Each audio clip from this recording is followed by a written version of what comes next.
On tonight's show, we have the host of the Paranormal podcast and Jim Harold's Campfire, Jim Harold. Thank you so much for joining us. Hey, it's good to be with you guys. Thank you so much. I know you guys have been on my Campfire show sharing your stories, and I'm glad to be on your show. And thank you so much. It's great to talk with you and your audience. Thank you. So, how did you get into podcasting? Because you have made a career for yourself out of it. Yeah. Well, what happened was back in 1902 when I was in college, I did a lot of broadcasting work. That's what I went to school for. And going back even further to 1897, I was a big fan of like shows like Unsolved Mysteries and stuff like that. And I was always fascinated. So my whole life I've been fascinated by weird stuff. Okay, so that's the basis. Then I went to school for broadcasting, and I ended up like so many people. You know, you want to be in front of the mic, you want to be in front of the camera, and you end up working like on the business side. So I worked on the business side of media and had done that for a number of years. I looked up, I had a wife, 2 kids, and a mortgage. And it really wasn't a recipe to go out and say, you know, I'm going to chuck everything, go out to a small market and start from the bottom. That wasn't going to happen. But I heard about, back in 2005, I heard about this brand new thing called podcasting. And I said, well, what do I want to do a show on? Because I wanted to broadcast just as a hobby, just to scratch that itch. And I said, you know, what fascinates me more than anything is the strange and the unusual. And I thought, I'll do this for 6 months or so, and I'll have all this stuff figured out. I'll talk to these people. They'll have the answers. And I don't have the answers. 16 years later. Yeah. Well, it seems like you have a pretty fun career now. Yes, I'm very lucky and really appreciate everybody and thank them for letting me to, sit in front of Frankenstein and Alien in the background there and talk about spooky stuff. It's a pretty cool way to earn a paycheck. So thank you. Heck yeah. Yeah. That is awesome. It is. What got you into the paranormal? Did you have an experience or something, or? Well, a couple things like TV shows like In Search Of with Leonard Nimoy. I always loved that. Yeah. And Unsolved Mysteries, like I said. And I remember as a kid, when I would go to the library, I would always go to that section where they would have, and it was always too small, but they would have spooky books. And I remember, and you guys are probably too young to remember this, but they had the Time Life series of all the other different spooky things. And I love that. Like so many people I talk to who are in this, they say the same thing. Mm-hmm. And then, there were a couple family stories floating around, and my family was very working class. They weren't like, they didn't sleep with like crystals under their pillow, pyramids under their bed, trying to tap into the oneness of the universe. That was not them. They're very working class, like, that salt of the earth folk. But they had a couple of spooky stories, and I think that kind of spurred my attention. So it's really been a lifelong fascination. Yeah. That's awesome. So you've never experienced I have. Subsequently, I have had, but I have kind of different things. I mean, I don't, you kind of envision people seeing this full body apparition. That doesn't happen to me. I have like weird happenstance, strange things that happen. I'll give you one that happened to me, it must have been about 4 years ago, I think. I was booked to be on a paranormal cruise with the late Rosemary Ellen Guiley. She was fantastic. And Micah Hanks. And the idea was a group of cruisers would come and, kind of hobnob with us, and we'd have a good time and all that good stuff. And then there'd be one day where we would give our presentations, on different subjects. So lucky me, I got a cold. So I had a cold during the whole cruise. But nevertheless, the one day I was ready, it was a day at sea. So they had like a little conference room. So Rosemary did her fantastic presentation. Micah did his, and then it was my turn to do one. And I had a little tickle in my throat, from this cold. So I said, I'm going to go get some coffee from the cafe before we start. And the thing of it is that you had to go through the casino. And there was this big crane machine that had money, and you try to pick up the money. And one of the guys that was in our group was playing it. And I thought to myself, That reminds me of my uncle. My uncle had passed a few years earlier. Had been like a second dad to me. And he loved to go to like drugstores and stuff when he was shopping, or a big box store or something. And they had those cranes where you get the stuffed toys. He loved it. And I thought about him very specifically and said, man, I wish he was here, because he would get to do this and play with this, and not only get to play the game, because he would spend like $10 to get a little toy or something, but he could get money. He would love this. Yeah. No sooner than I thought that, a woman walks next to the guy playing the crane, and she's looking around for somebody. She goes, John. My uncle's name was John. Oh. Yeah, it took a while to get there, but I thought that was pretty remarkable. Then her husband, or whoever it was, walked up. But to me, I get like weird little signs. They're not like, well, that was kind of bash you over the head, but for the most part, it's like little synchronicities and things like that. In fact, I just finished titling this week's Campfire show that'll be up the evening we record this, and it's called Glitches in the Matrix. And, I love the spooky stories. I love the scary stories, but sometimes even like the synchronicities or doppelgangers and stuff like that fascinates me even more sometimes. Yes. Yeah, I definitely agree with that. Mm-hmm. Yeah. So we like to talk about a lot of those things too, because they're so different. As you would say, head scratchers. Yeah, exactly. Yeah, exactly. Kind of like, it's not like you could put it in, like my story there, you can't put that in a specific box. What do you call it? It's not really a ghost story, but it's like something. And then, I've had near misses in my life, like I should have been dead. One was my wife. When we were dating, we went to an amusement park, and we had only been dating maybe 3-4 months. Cedar Point out here in Ohio, if you've ever heard of that. Mm-hmm. Big coaster park. Anyway, so I drove her home, and she said, you know what? And I've been dating her 3 or 4 months. She said, let me ask my dad if you can sleep on the couch, because you're going to fall asleep. So I'm kind of like, man, I don't want to do this. I don't really know these people. But she insisted. I said, okay. So we do.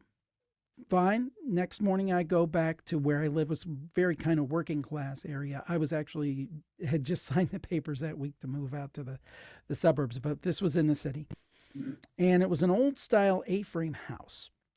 And I walked out, and now I should have been home. By all accounts, I should have been home, but I wasn't.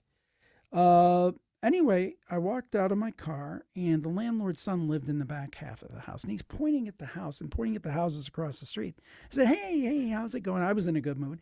He said, hey, how's everything going? And he says, we need to talk. And I said, well, why? He said, there's been a drive-by. I'm like, a drive-by? I said, whose house? And he said, our house. It turns out that somebody had fired several rounds of AK-47 into our house. My refrigerator took a direct hit. It went through one wall, hit a ketchup bottle out the other side. I had a new microwave that I bought, because I was young. This was my first place. Took a direct hit. And the thing is that it turned out that they hit the wrong house. We lived in a dark blue house. We lived next to a light blue house. But under the kind of amber colored street lights at 3 o'clock in the morning, ours looked blue and theirs looked white, and we got the bullets.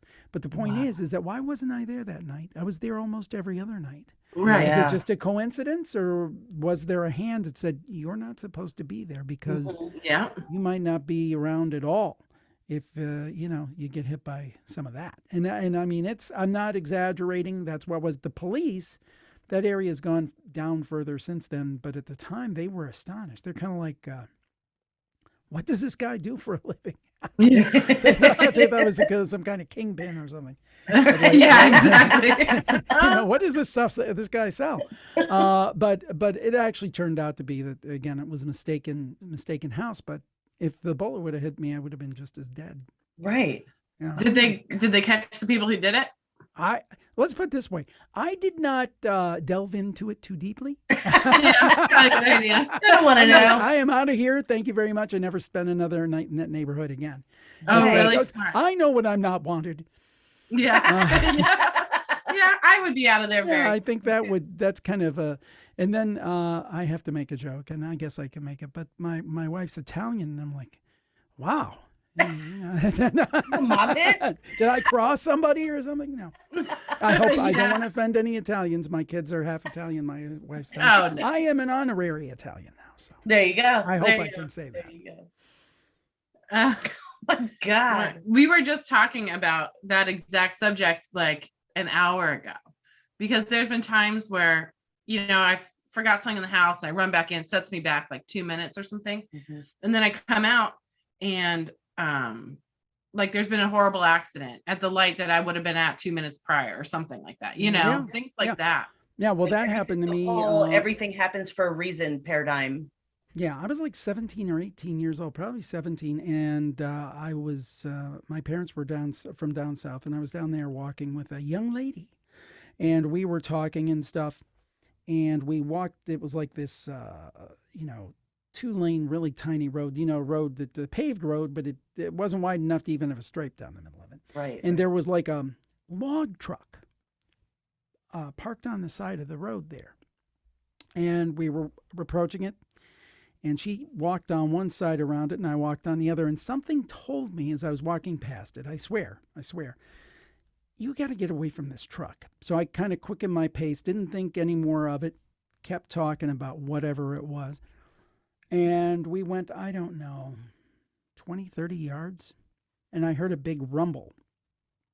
And I looked behind me, and every log on that truck had fallen off on the side I was walking. Oh my God. My goodness. So I believe, when people call into the campfire and say, I had this narrow escape, or, I should have been here and something else happened, I believe it's there. Now, the question I have, and I've talked to other people about this and asked their opinion, why are some people spared and other people aren't? There's people who, is it just not your time? I mean, I don't know the answer to that, but I think it's a thing. I think people are spared sometimes from, a really bad fate. Now, again, that doesn't speak to, you see like a high school kid go out and get in a car accident and get killed, and it's so tragic. Right. And, they don't get to live their life, and you wonder, well, why weren't they spared too? I don't know the answer to that. That's above my pay grade. Right. Yeah. Right. There's no real answer to it. Some people, it could be that they just don't listen to the voice in their head, or they just like, I'm just being crazy out. Cause I've done that before. Like, oh, whatever. I'm just going to do it anyway. And usually when you have that, it ends badly, whatever the situation is. Right. Like I knew I should not have done that, Yeah. On that happy note. Yeah. Hey, I bring everything down. Jeez. I know, right? God. Buzzkill. So,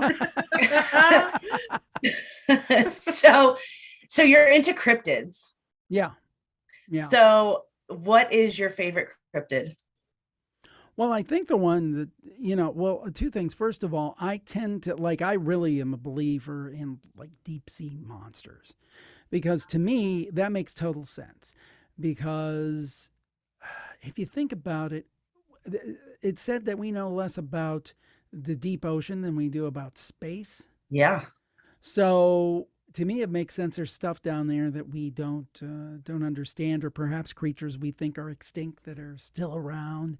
And I agree. If you see some of those things, they basically look like sea monsters. So I think that is totally a thing, and I am totally on board. Bigfoot, I was just talking to the guys at Astonishing Legends about this today. I interviewed them for my show. I said, it kind of depends on the day you catch me. Like one day I'll think, oh yeah, there's a Bigfoot. I think it's a thing. And the next day I'm like, nah, there isn't. But they made a good point. There's some really credible people that make claims, hunters, people who work in nature and those kind of things, who have seen things. And I tend to, as they said, believe them. And also, like, I don't know if you guys are familiar with that old film, the one with the Bigfoot walking in the woods, the one that kind of becomes a meme and people make fun of. But if you look at that stabilized and slowed down, and that's been done, it's pretty convincing that it's really not a man in a costume, but it has muscle tone. So I certainly think it's possible. I think it's possible But the one thing that I'm not a big believer in, some people think Bigfoot, for example, is like an interdimensional being. Then that's why you never find a body, because it just kind of pops out of nowhere. But I think if it's real, it's a flesh and bone beast or animal. Yeah. That's yeah. kind of I've never heard that.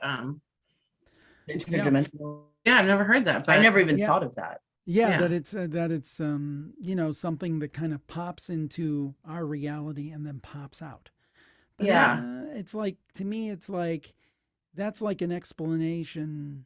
That's searching for an explanation. I mean, I'm sure there's people who believe that in good faith, but I don't quite buy that explanation personally. But that's the thing about my shows. I have the Paranormal podcast where I interview people, authors and experts about their theories, and then I have Campfire. And like on the Paranormal podcast, if I interview somebody, that doesn't necessarily mean I agree with them, but I'm the kind of person who thinks, hey, let's talk about all the different ideas.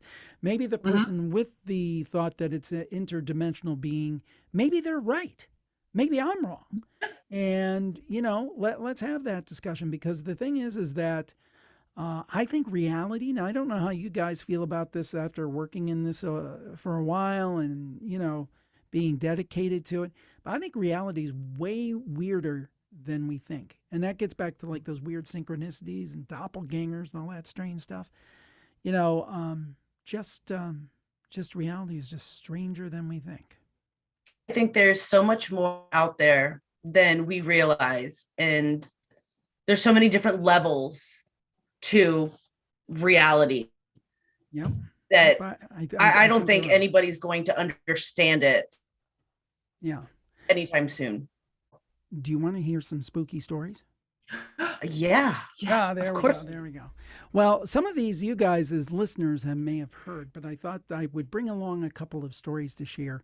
So I'll give you this one. This one's one of my favorites. I'm sure you guys have heard this on the show. It's about an antique mirror. Do you remember that? Yes, I love this one. Yes. So anyway, this was Michael from Los Angeles. And what happened to him was he had gone shopping at an estate sale to pick up some things. And he picked up a few things, and there were a few more things he liked, but they were too expensive. And he was talking to the lady who was running the sale, and he said, here's my card, and if something happens where you can't sell this at the end of the week when your sale is done, contact me and maybe we can work something out. But he wasn't going to pay full price. So anyway, a few days go by and the woman calls him and says, there's people down here trying to rip me off and things I really like to you. So come on and come on down and we'll work it out with those few things you wanted. So they start talking and they come on a price with these other things. She said, here, I want you to take this antique mirror too, because I think it's meant for you. And he's kind of looking at it, and it's like this huge, heavy antique mirror with a golden frame. I've actually seen video of the mirror at least. And she said, I really think you're meant for this. And he wasn't looking for an antique mirror, but he took it. So he took it home and put it in, I think, a bedroom upstairs. And then weird things started to happen in the house. He started hearing footsteps. He and his wife, they'd be downstairs and they would hear footsteps upstairs. And all these kind of weird things started happening. So anyway, one day, I think his wife was gone, and he was asleep, and I think he was asleep in the bedroom with the mirror. And he woke up and he saw a group of people standing there, but in like old time clothes. And there was like one guy at the front, and he's like rubbing his eyes going, oh my gosh. What's going on? Am I imagining things? Am I dreaming? Meanwhile, this kind of old-timey guy walks up to him and he says, we came with the mirror. And then he said, we like to dance. That's where you come in.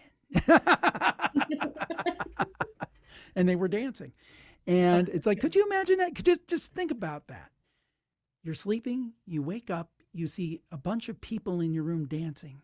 They're in old-time clothes, and somebody walks up to me and says, we like to dance. That's where you come in. I mean, could you imagine that? It'd be like, all I've got to say is that... I mean, depends comes to mind. Right. Yeah. Okay. Yeah. What ended up happening is he had paranormal investigator come in and so forth, and they were getting EVPs, and some of the EVPs talked about a demon, and then he was in an acting group called the Demon Acting Group, and just this crazy stuff because he asked this guy came in and didn't get back to him, and he called him and he's like, did you find anything? He's like, oh yeah, we need to talk. But here's the kicker. I've been doing this thing where I'll occasionally bring people back and do a video with them on my YouTube channel. You just look up Jim Harold and the YouTube channel come up. And he did a segment with me, had the mirror behind him. He kept the mirror in his house. That's crazy. Now, let me tell you this. Now, I like Michael. He seems like a very nice guy. But if I've got some old dude telling me, hey, you come in, we're going to dance. Right. Woo! I'm like, that mirror is out there that day. And it's kind of like the thing with the drive-by shooting. I can take a hint. Yeah, I'm out. I'm out. That's my sign. It's got to go. That's the thing is that I'm like, I don't know if you remember an actor by the name of Don Knotts. He played Barney Fife on maybe. He had an old movie called The Ghost in Mr. Chicken. And he goes to this haunted house and he's like out of there in a flash, and his kind of character is kind of like flighty and scared and stuff. Well, that's kind of like me. I'm not like one of these brave paranormal investigators. I'm like, let me out. Let me out right now. I mean, I like the idea of communicating with my past loved ones and things, but do I want to see a ghost? I'm not exactly sure. I like to be behind the comfort of my mic, telling stories. You want to hear the stories, but you don't want to. That's live right. them. But I don't need to. Get an up close and personal one-on-one with a demon. Not my idea of a good time. Yeah. That's so funny. So that's that story. So I thought I'd share that because I love that one because that's a spooky one. Yeah. Yeah. Now, you guys had stories you wanted to talk about now, right? Yeah. Well, I haven't even told Katie. And But I'm excited. one thing I wanted to tell you though about your show is you've been doing it such a long time. Sucks. No, I'm just kidding. I'm just kidding. It's terrible. It's the worst show ever. Yeah. I've only listened to it for like a million years. Yeah. But what I find fascinating is I was just listening to one of the more recent ones about the woman who saw the tall man in North Carolina with the tuxedo on. It's like, the tuxedo man. Yeah. Yeah. The tuxedo man. And nobody else saw him. And yeah, that's a creepy one. But these stories remind you of other stories that people told you years and years ago. But you remember the stories. Right. And that is pretty fascinating because even with our podcast, someone will ask me about something. I'm like, I think we talked about that on the show. I know. We call each other and we're like, did we already? Yeah. Why did we? Yeah, that happens to me all the time. I mean, people will say, because we've been doing all the shows since, we've been doing Paranormal Podcast, or I've been doing it since 2005. Started Campfire in 2009. So I've done, today's show be number 511. And every show has multiple colors. So people will email me and say, well, Jim, do you remember that time in 2012 when someone saw a ghost in their closet? And my answer will be no. I mean, there are certain stories. There are certain stories that absolutely stand out, but it's hard to remember them all. Yeah. And I guess by hearing someone else's story, it triggers the memory of something else you've heard. So, was there one story you had in mind specifically that did for you, or that reminded you? You said you. Well, it was very recent, and it reminded you of. So I can't remember what the current story was, but the one it reminded you of was a guy pulled up to his parents' house or something, and they thought he had his friend with him because they saw a female in the car. It was the girl who worked at the library, and she saw a little boy in the back seat, and she was afraid to go drop the books off, and no one else saw the kid, and so on and so on. There was more. The other story you were talking about, I think it was a gentleman. His significant other wasn't able to go, so he's going to go to a comedy club, and he asked his friends, and or maybe there was no significant other, I don't remember, but he was going by himself, and he pulled up to his friend's house, and he was in his car by himself. he thought. And he goes to the door, knocks on the door, and they say, hey, come on in. And aren't you going to have your friend out there? Why don't you have her come in? And he said, what friend? So they saw a second person. And the thing is he said that, I don't know if it was someone he'd had a relationship with or something. He didn't get into it too much, but he said he definitely thought he knew who it was. Yeah, that's right. That was exactly it. Yeah. Yeah. And again, not a traditional ghost story, but a story where just weird stuff happens. How do you categorize that? What does it mean? Another story that I'm really fond of that I think kind of hints at like how weird our world is one about a young man. He called me, I bet he was in his 20s. He talked about one day when he was a little boy, he was walking through his house and he saw this hooded figure in the kitchen, and he looked like he was making a peanut butter sandwich. And then a few years later, he's a teenager. He's minding his own business. He's in the kitchen getting something to eat. He has his hoodie on. He's making a peanut butter sandwich. And he looks down and he sees basically a little boy run into the room and run outside the room. Mm-hmm. Now, what is that? What does that mean? So crazy. He saw the ghost of himself both ways. So was that some kind of time slip? Was there like an overlap? Probably. I mean, that's the thing I think sometimes. I really do believe that sometimes our loved ones get messages to us, maybe through dreams, through weird things like what happened to me with synchronicities and that stuff. I don't discount that. Mm-hmm. But I also believe some of the things that we think, well, ghosts are dead people. I think sometimes they could be other things. And maybe it's a time slip vision. Dave Schrader tells a similar story. I don't remember it as well, but it was like an elderly woman who, saw a vision of like three men walking into her house and walking right out. And then after she died, I don't know if it was family, wherever, three guys went in the house and they saw a vision of her. Oh. I mean. Wow. What? What is that? If you want to have something that really blows your mind, it's the idea of retrocausality. Have you ever heard of retrocausality? No, I've never heard of it. The idea, and I still can't figure out how this works. Look it up. Okay. By thinking of something now, you can change the past. Now, I don't know how that works. Like maybe me thinking about having 16 years in podcasting. Maybe somehow me thinking about that now got to Jim 16 years ago in 2005 saying, and somehow influenced me to do this. Now that I see. Oh, that is very interesting. I will look more into that. Yeah, it is a like mind-blowing statement. Yeah. I mean, I don't know, but it's pretty wild. It's pretty retrocausality. I mean, I suppose anything's possible. Well, that's the thing. I think reality is really weird.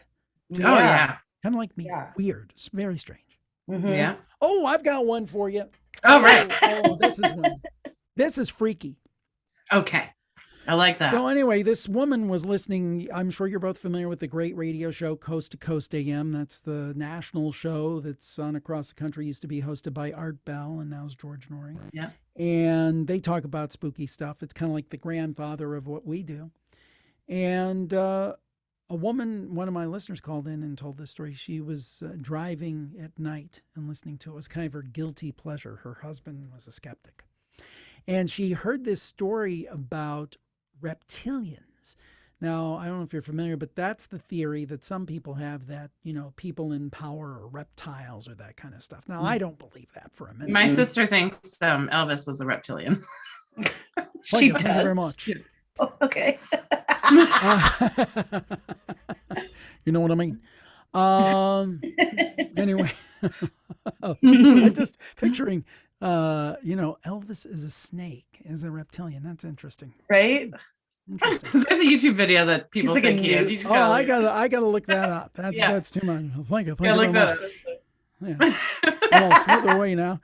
It's like a third eyelid comes up. Anyway, The point being, this woman came home and she's talking. It's her husband, and I was about to say her lizard. No, her husband, and her small toddler. Twist. And they're talking about this reptilian thing. You know, people are reptilians and they hide it. And her husband said, "This is ridiculous.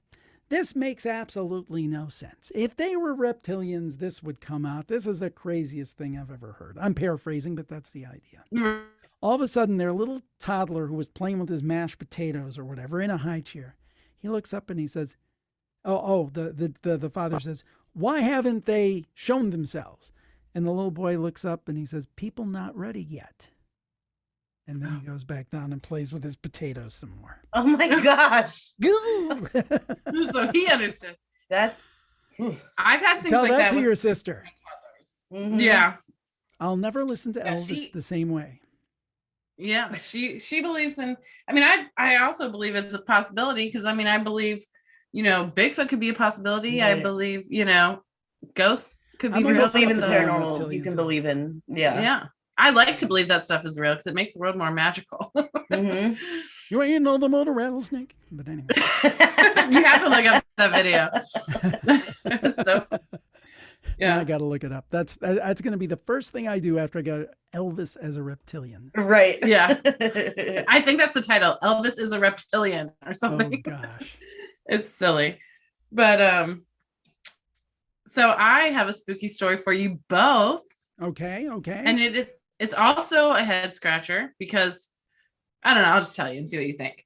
So we were in Massanutten last weekend, and we had a 1-bedroom condo. So the kids were in the living room on the pull-out sofa, and my husband and I were in the bedroom, and I hear them this is the second night we were there. I heard them calling us and they sounded scared, Mm-hmm. So we come out into their room, and the front door to the hotel room. And let me preface this by saying, so we were staying in a townhouse. Yeah. And you use the hotel key to open that specific townhouse. Mm-hmm. And you can either stay on the top or the bottom. And we rented the top, and there was no one staying in the bottom. So then you need your same key card to open the door to get into your condo. Okay. So you were the only one. we were the only ones there. And the only way to open our door was with our key card. Okay.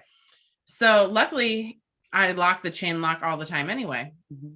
So we come out there and the door is opening and closing, which it shouldn't be able to open at all.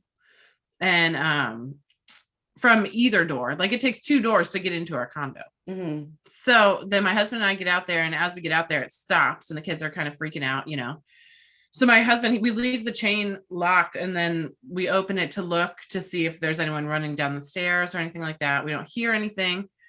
And I'm like, you didn't look good enough. I'm going to look, So I opened the door to look myself. Yeah. And I didn't see anything, but from the other side of the door, it pulled out of my hand and shut. I felt like someone grabbed the door and shut it. And I'm telling my husband, I'm like, there's someone out there. I know there's someone out there, but there wasn't. He's like, it's the vacuum effect or something like that. And I'm like, well, another window has to open for that to happen. Right. So then I kept pulling on the door, trying to see if it would happen again, and it didn't. So we calmed down and eventually just went to bed. Well, Katie and Jim, that was the first night I've ever had sleep paralysis. Oh, it happened? It happened. So what happened? It happened. So what happened? So we are laying in our bedroom, and we had the door closed, but in my paralysis, we did not. So I didn't even know I was sleeping or anything. That I feel like the light was on in the room, and I'm laying there, and I see this very tall old woman. She wasn't like an old hag. She wasn't scary like that, like a monster, but I was terrified of her. And she was very tall, almost as tall as the door. And she was real thin. She was wearing a blue dress, and she had some purple scarf thing on. And she just looked very stern. And I just laid there. And at the time, I had no idea I was having sleep paralysis. I'm like, oh my God, this is crazy. Sure. And this woman is walking towards me, and I am just screaming as loud as I can. And I'm not I didn't even try and move that I remember, but I'm just laying in my bed and all I can do is stare at her and she's just getting closer and closer to me and I'm screaming. And then my husband, he kind of was like, babe, babe. And he's like shaking me. And I was like, there's a scary woman in our room. And he was like, what? And I was like, I don't know. Cause then it just, she was gone, the second I came out of it. Huh. And all he heard was me moaning, like trying to say something in my sleep. But in my head, I was screaming. And you were awake. And I was awake. So the weird thing is the two things happening at the same time. That's because to me, I mean, sleep paralysis, if I understand correctly, sometimes there's like a perfectly explicable medical side to it. But then I wonder if sometimes there also can be something else at play in some cases. And maybe that was the case with yours. It could have been. I mean, I've never had it before in my life. So it's a weird time for it to happen. Yeah. Strange. It's one of those things that you like want to have happen because you want to know, like, understand what other people like go through with it. Cause but then when it's happening, you're like, no, I don't want this to happen. I don't want this to happen. But now on the other side of it, I am glad it happened because it was so real. 100%. Like she was coming at me in the room. I don't know what she was going to do if she got to me, but luckily my husband woke me up. That's something I never want to have happen to me. No. Again, my cowardice shows through. Yeah. It's one of the most fascinating subjects, though. Oh, it is. Yeah. The old hag syndrome and all of that. Yep. Yeah. That and like that astral projection and stuff like that. I am thankful I didn't see the old hag. No kidding. Yeah, that's definitely. So that's my spooky story for you. Yeah, I love it. It's a great story. I can tell you one that happened and share with your listeners. That's really, we have some heartwarming and, things with kind of a happy ending. This is not one of those stories, actually quite sad. We get stories from all over the world, and this was from the UK. And this woman, her dad was driving her back home from university, from college, and they had a separate trailer on the car with a bunch of stuff in it. And they were on the motorway, like our freeway over there. And her dad's driving, she's in the passenger seat, and all of a sudden this car comes by them, a green glowing kind of car. And there's this woman with like this flaming red hair. And she's looking, and she turns. You know how like when you pull even with somebody on the street and sometimes somebody will look at you, it's kind of weird and awkward. Yeah. Well, this woman like starts looking at him and she's like this. Oh like my God. Flaming red hair. Well, it gets worse. Like actual flames or? Yeah. Well, no. It's like very vibrant. I've been watching Evil too much. Right? And so anyway, the father's like, do you know her? And the woman's like, no, her name was Lucy. She's like, no, I don't know her. I don't know anything. And the car drives off. And they're kind of thinking, well, the dad thinks, well, we have this trailer behind us. Maybe something's like loose or ready to fall off or something. We better pull over and check it out. And they pull over. He gets out. Everything's fine. He starts to walk by the car and he's hit and he's thrown like 30 feet and he dies instantly. Oh my goodness. And this woman thinks there's this Irish tradition of banshees with red hair and they're like a harbinger of doom. She thinks that this was a harbinger of her father's doom. Oh my goodness. Yeah, very sad story. And there was one little thing about it that was a little, obviously very negative, very sad. One thing that did make her happy, though, her dad had moved into a new place, and he had always wanted her brother to see it, but he never did because her brother was in Australia. So, of course, the brother came home for this because all this tragedy happened. And they were at his dad's place. And she was standing like here, and then the brother was standing down the hall. And she looked over at her brother, and her dad was there and looking at him and just smiling. He was so happy that he came and saw the place. So she believes he lives on, but she thinks that it was a harbinger of doom. And I asked her the question, do you think that it was a warning, or do you think it was like an entrapment?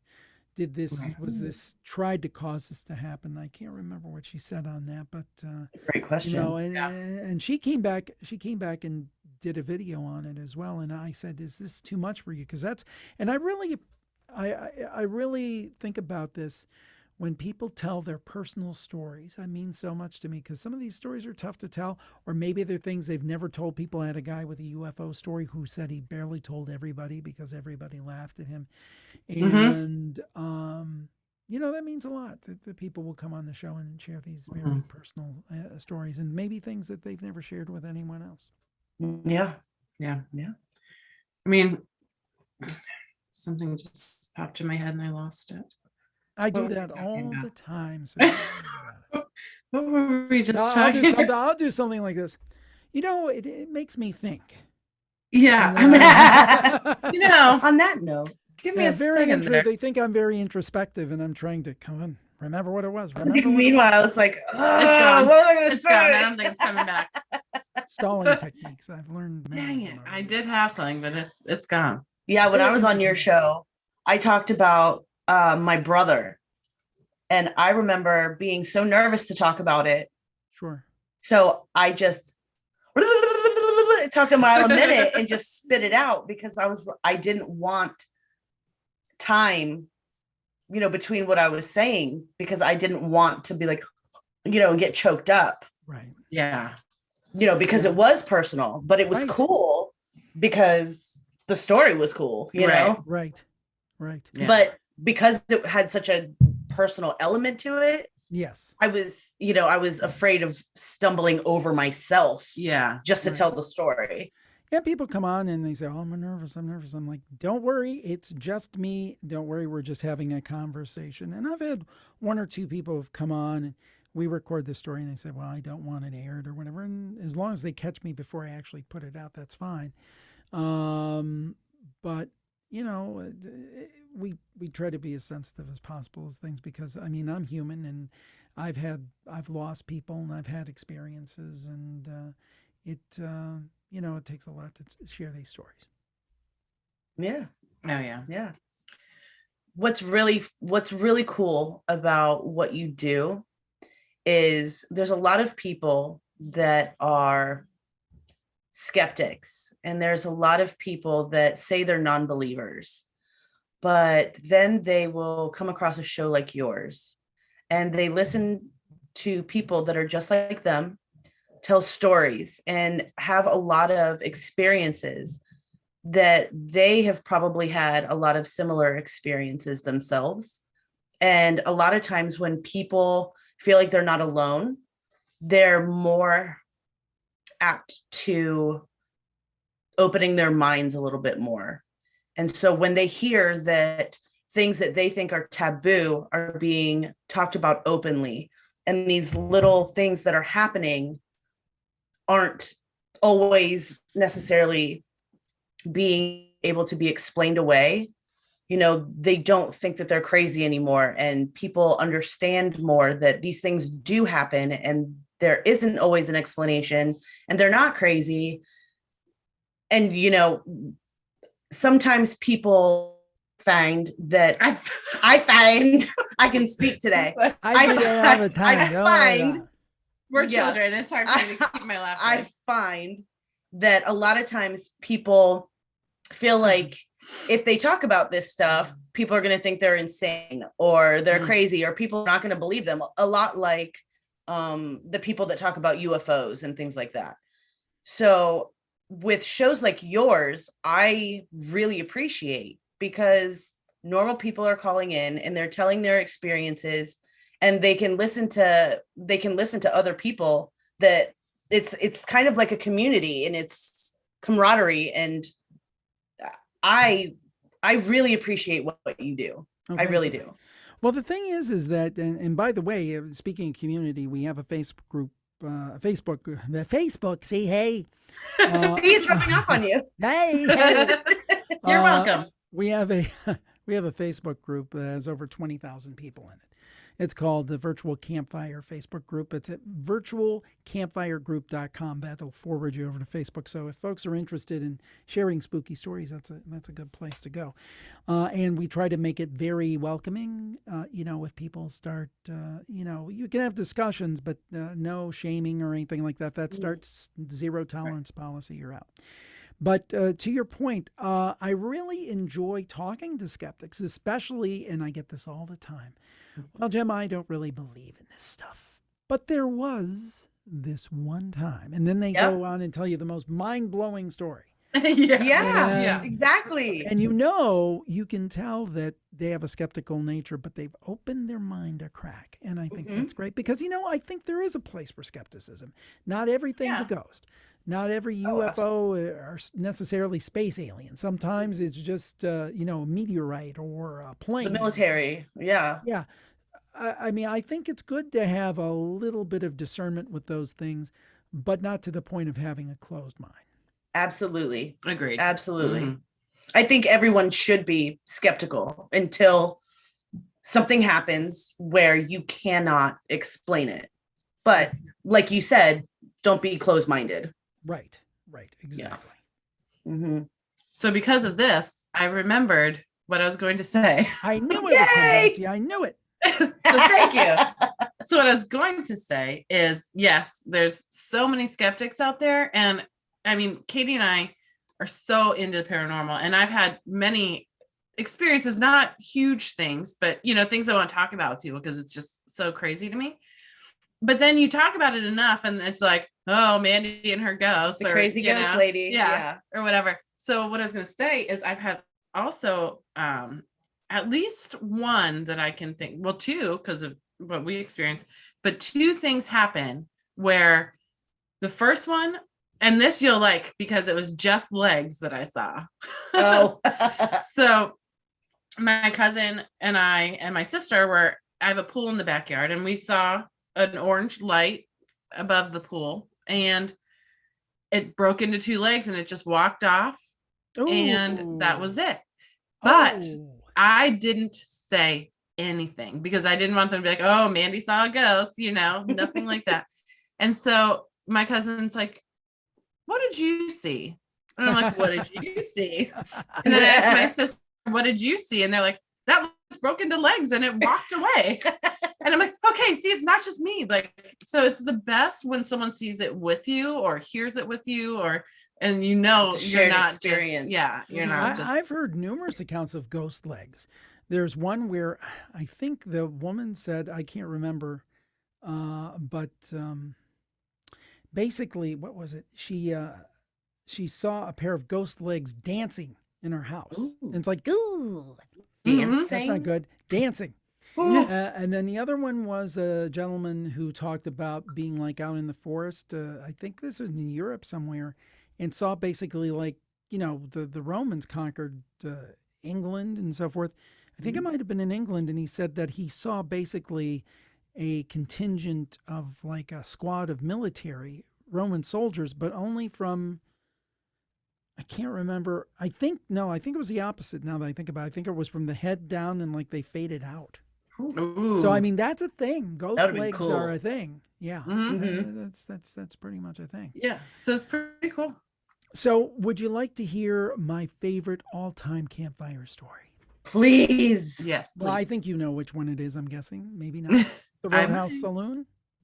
Oh yes. Mm-hmm. Yes, the Roadhouse Saloon. So this is for your listeners who haven't heard. This came from T.I. up in Michigan. She was visiting some family and friends in Wisconsin, and her and a male friend went out to see a band. And it was about an hour away, and it was like in this removed area. And I think a lot of dark 2-lane roads. And they go out there, and they have a good time. And they're both musicians, so they close down the place, and they're talking to the band and stuff afterward, talking shop. So anyway, they're coming home. It's like 3 o'clock in the morning. 3:30 in the morning, whatever. And they get from the place about 10 minutes, and they've got about an hour to go. And T.I. tells Bob, that was her friend, I've got to go to the bathroom. And he said, well, there's really nowhere to go unless you want to take advantage of some of these leaves out here. And she said, no, just drive fast. So anyway, they go 20, 30 minutes down the road.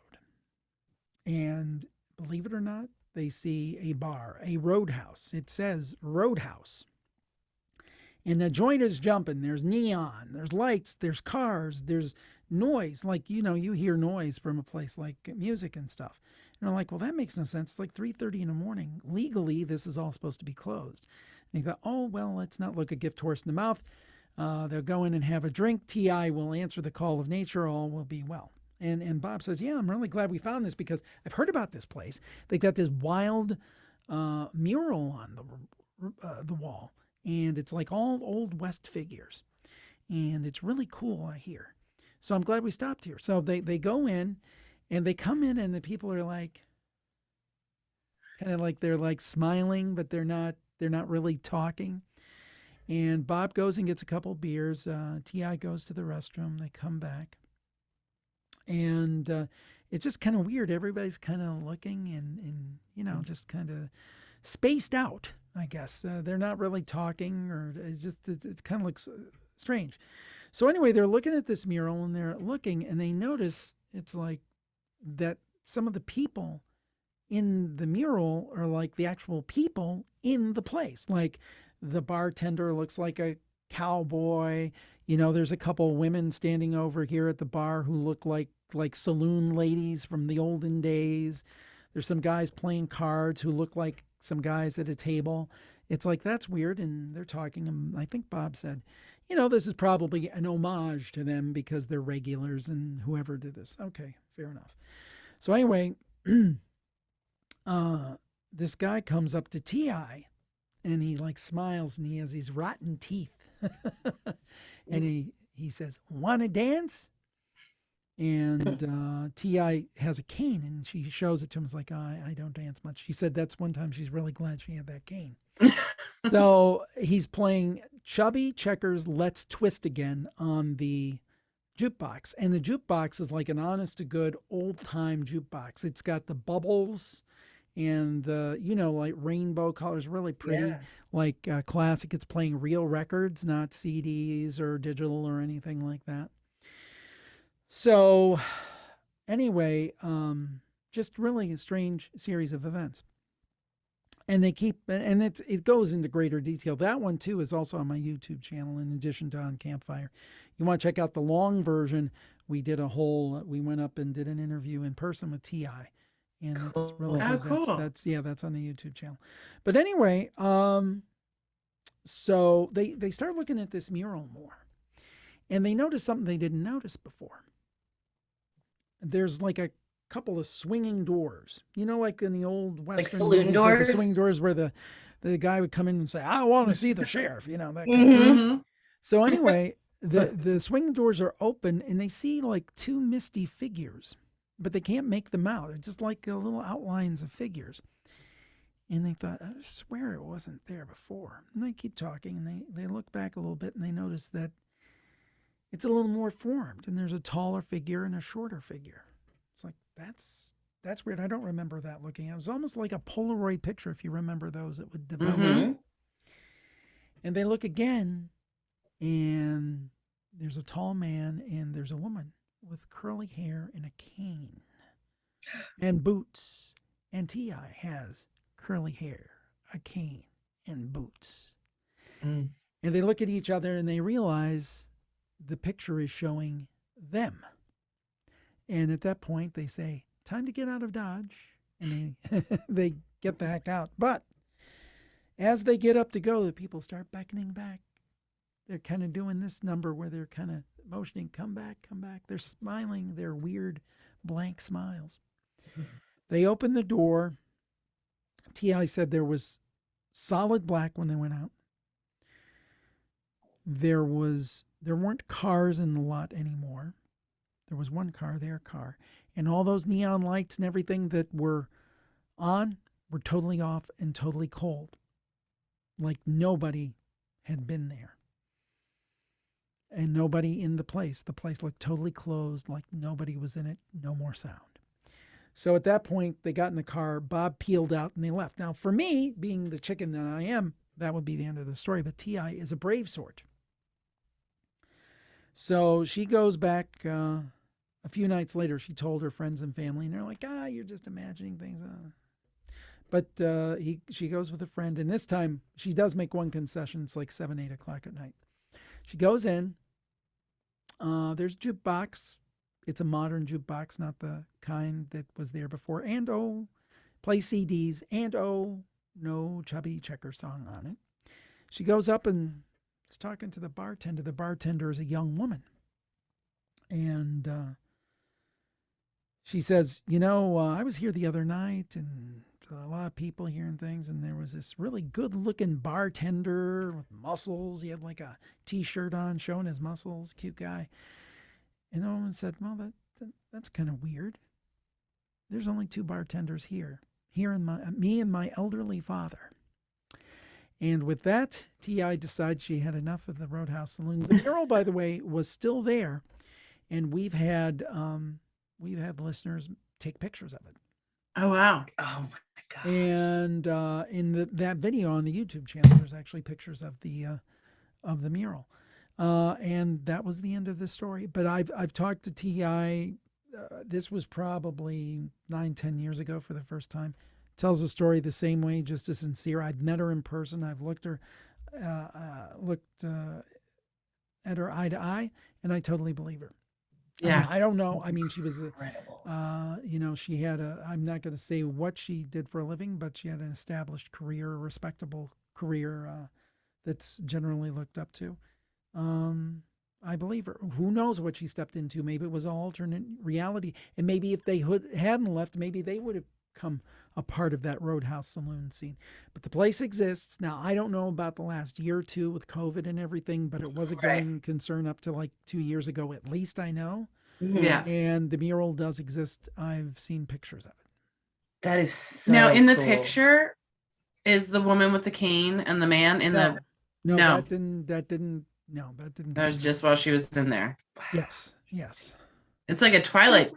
It was Twilight exactly like a Twilight. A slip in the veil kind of thing. That's cool. That's freaky. So those are the kind of stories we share. Some of the ones I told you tonight. If folks haven't heard the Campfire show, it's Jim Harold's Campfire, and it's wherever you find fine and otherwise podcasts, Apple Podcasts, Spotify, iHeartRadio, all that good stuff. They can find me at jimharold.com, and certainly check out that Campfire group too. I think people like it, virtualcampfiregroup.com. Yep, I like the virtual campfire group.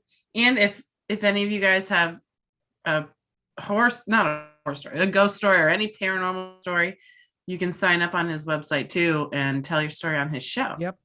We love to get new listeners and new stories. And we love when people tell people about the show. And a lot of times then they'll call in, and it's kind of like, it keeps the ball rolling and new stories coming in all the time. And I really appreciate you guys having me on your show. That was so nice. We are so grateful for you coming on our show. Yes, thank you so much. Well, thank you guys. I appreciate it. All right. Well, we'll be listening. Thank you so much, I'll be Jen. sharing those stories. Stay spooky. Yeah. Stay spooky.